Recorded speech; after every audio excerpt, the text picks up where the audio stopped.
Continuando con el desarrollo de los videos tutoriales relacionados al programa de formación, presiones anormales y control de pozo, en esta oportunidad seguiremos hablando acerca de los equipos auxiliares, definiendo en este momento lo que serían las válvulas de seguridad para drill pipe. Es importante mencionar que las válvulas de seguridad deben estar siempre al alcance de la mano en el piso del equipo para ser instaladas en los drill pipe o usando la correspondiente reducción en los heavyweight. Adicionalmente, los modelos de Kelly Lower Cock, bien sea el Kelly Cock y el Kelly Ward, pueden ser empleados también como válvulas de seguridad.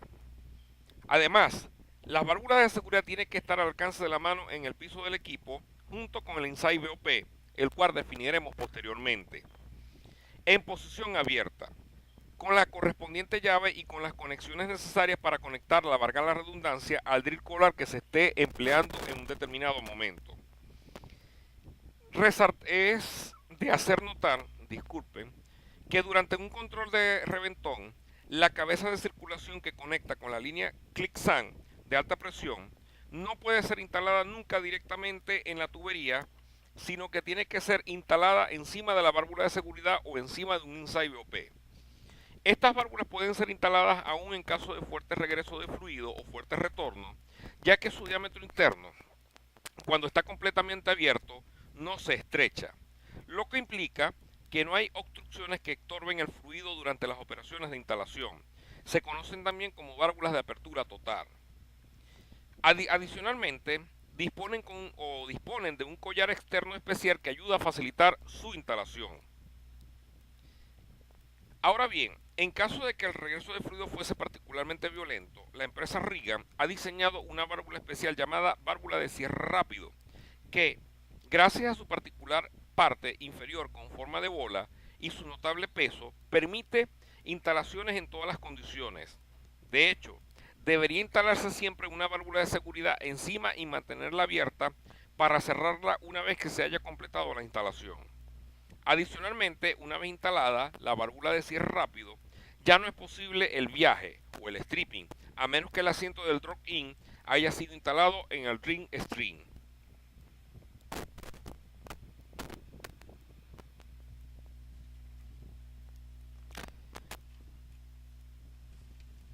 A continuación, explicaremos brevemente lo que es el Inside VOP. Estas son válvulas de chequeo empleadas para prevenir blackout o reventones de tubería y para llevar a cabo las operaciones de stripping. Por su función, deben ser mantenidas al alcance de la mano en el piso del equipo junto con todos los demás equipos de emergencia. Estas son válvulas de una sola dirección para sellado ascendente, permiten circulación y pueden ser instaladas en la superficie para prevenir reventones de la tubería durante la perforación y los viajes, instaladas en la superficie después de haber detectado una arremetida, así como también dejadas caer en el drill string en situaciones de emergencia. Ahora bien, entre algunos modelos que nosotros podemos presentar están en las que se ilustran en la imagen, como las válvulas Baker, modelos GIF, válvulas Gray y válvulas de caída High Drill.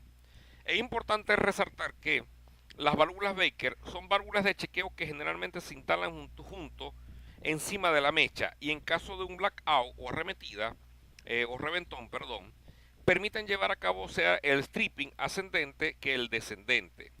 Del mismo modo, cuando la circulación se para o se detiene, un resorte cierra automáticamente la válvula, previniendo de este modo que el fluido, valga la redundancia, fluya de la mecha a los tubos. Tan pronto como se levanta la mecha, cuando la bomba no está trabajando, la columna de fluido penetra en los tubos y se requiere algunas pausas para las operaciones de llenado. En fase de bajada, los modelos F y G no permiten la entrada de fluido en el interior de las tuberías y obligan a paradas para llenarlos. En cuanto a los modelos más recientes llamados GC y FC, permiten el descenso dentro del pozo con válvulas en posición abierta y consecuente llenado del tubo. Tendrán entonces que ajustarse en su posición final tan pronto como empieza la circulación.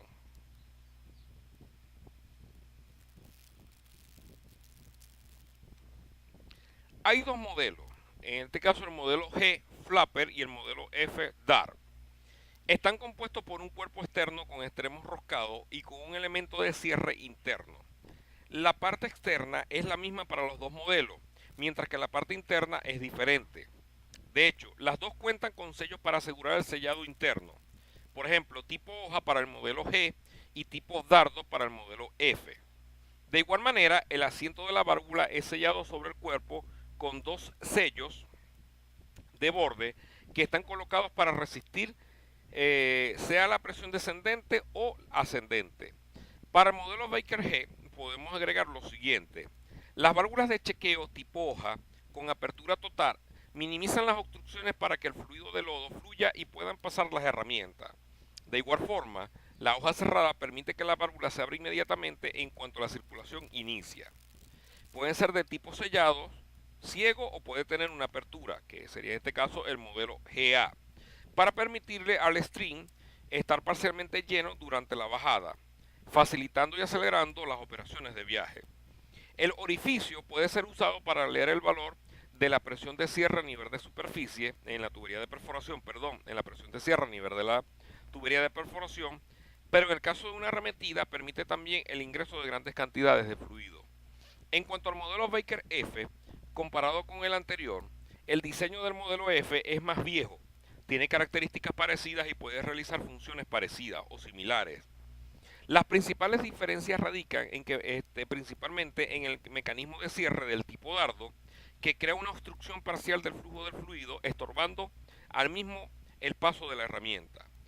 De igual manera, se asegura el sellado hidráulico mediante un sello insertado en el dardo y comprimido hacia arriba por un resorte.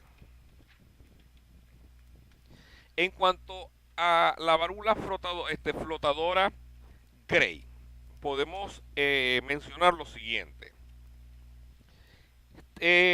Tal como se ilustra en la imagen izquierda de la lámina, es una válvula de chequeo instalada en la superficie, específicamente en la parte de arriba del string, básicamente después de la válvula de seguridad de la tubería, para llevar a cabo las siguientes funciones o para ejecutar las siguientes funciones. Bajar en stripping, volver a bajar hasta el fondo después de que el viaje de salida ha sido interrumpido por razones de seguridad. De hecho, el packer tiene forma de cono para reducir el efecto abrasivo del fluido, pero no permite el paso de herramienta. De igual manera, durante la instalación, la válvula se mantiene en posición abierta con una varilla montada en el pin roscado. Una vez completada la instalación, se desatornilla el pin y el packer, empujado por un resorte y por el fluido mismo, sellando hacia arriba. Es importante resaltar que hay que mantener la válvula en el piso del equipo en posición abierta.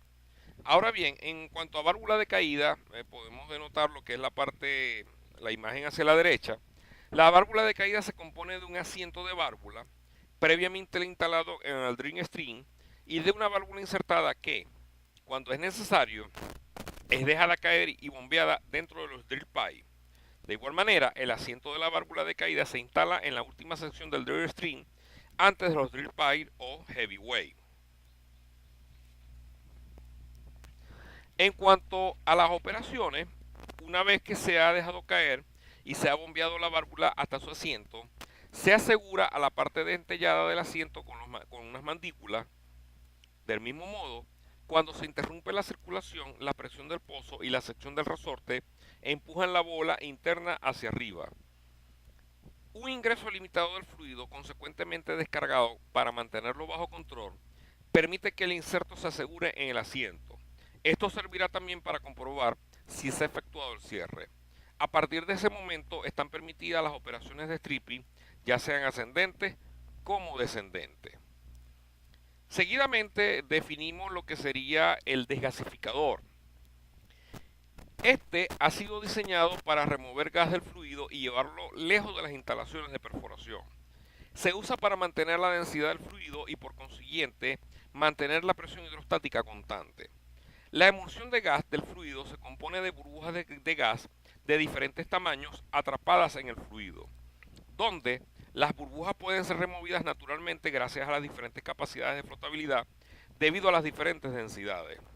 De igual forma, el tiempo requerido para efectuar todo el proceso depende de las características del fluido como densidad, viscosidad, tixotropía y generalmente resulta demasiado largo para las exigencias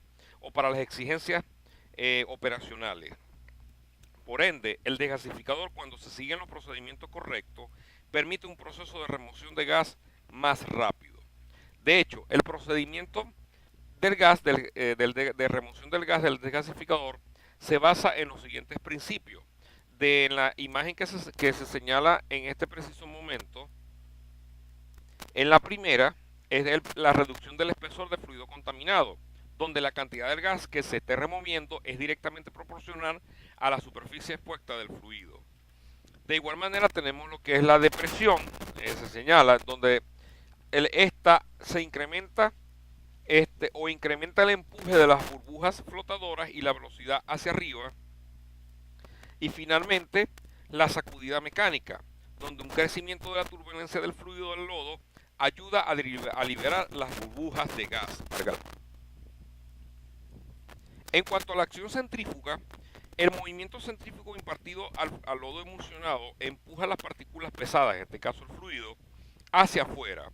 Ellas tienden a esparcirse en la pared, mientras que las burbujas de gas, debido a su ligereza o ser menos pesada, tienden a separarse del fluido y a moverse hacia el centro.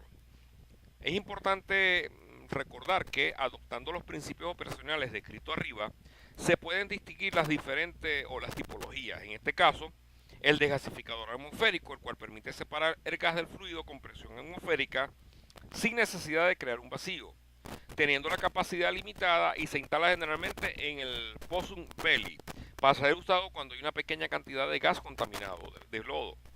En cuanto al vacuum desgasificador, se basa en el mismo principio que el desgasificador atmosférico, pero crea también un vacío que facilita la remoción del gas. En este caso tenemos la primera imagen, mostramos un desgasificador atmosférico, y la segunda, lo que sería el vacuum o el desgasificador al vacío.